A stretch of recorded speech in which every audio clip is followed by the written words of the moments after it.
Di ba na-share ko sa inyo last time na si Jusawa, nagiging Miss Rachel siya sa video call nila ni Baby Maddie. So ngayon may bago siyang pakulo na nakakatuwa kasi talagang nag-effort talaga siya para maturuan niya si Baby Maddie kahit malayo siya.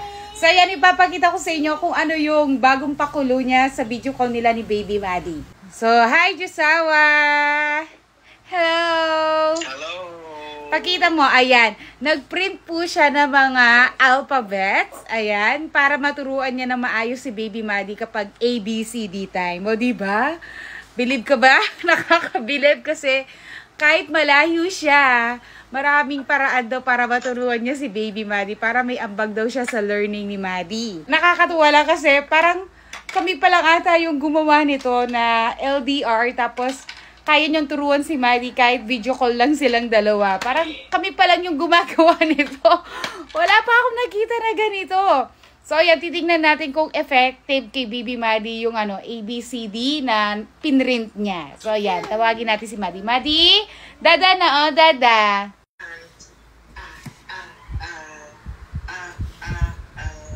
Mukhang nakikinig naman. Si Maddie, alam niya na yung mga sounds. Kaso hindi rin siya sumasabay ngayon. Di ba na-share ko na sa inyo? Nakikinig, oh? Nakakatuwa.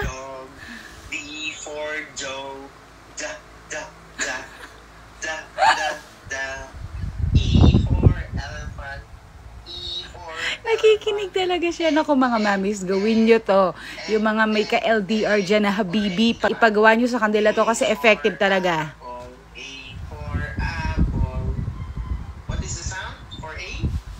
What's the sound for A? Ay naku. Maddie, di ka sumasabay kay Daddy? Pag kami sumasabay siya dun sa sound pati letter, bakit di ata effective yung printed? Naninibago ata.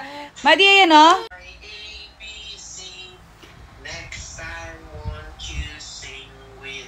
Wow! Si Maddie, kapag nakakarinig siya ng mga phonics, yung ABCD na yan, sumasabay naman siya sa sound, pero ngayon siguro kay Jusawa naninibago siya kasi first time, first time na si Jusawa yung makita niyang magturo sa kanya ng ABCD. So, more practice pa para makasabay si Maddie kay Jusawa. Oh, punta ka ulit kay Daddy. Phonics daw, sabi ni Daddy. Dali, dali, dali.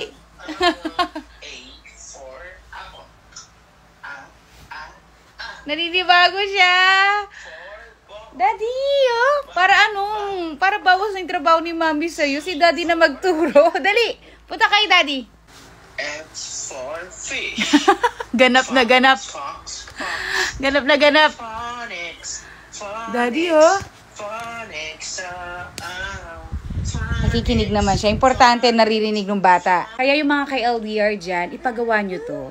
No? Hindi lang banding yung nakukuha nila sa mga anak nila, kundi may ambag talaga sila sa learning ng bata. Ipagawa nyo yan, no? Para, alam nyo yun, para meron naman silang ambag sa learning. Hindi lang tayong mga mamis, diba? So, effective yon. Kasi nga naman na lagi silang nag-screen time sa YouTube. Eto, mismo ang daddy, mismo ang diba? Ang ka-video call nila para may matutunan. So, ilang. Bye-bye!